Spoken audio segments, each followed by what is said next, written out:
जोङो दिनै बड'लेण्ड क'क्राझारनिफ्राय गासै 14 जन काश्मीराव सफैबाय। बेयो काश्मीरनि सनमार्ग आरो जों दा हाजिरा पुलिसआव सासे थांगासिनो दङ।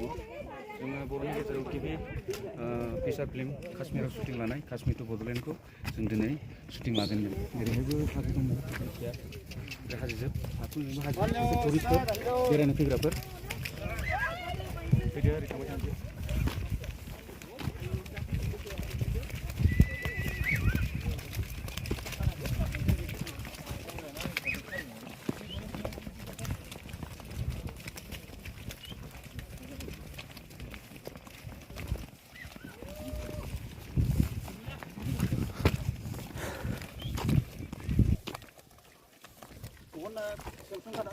औ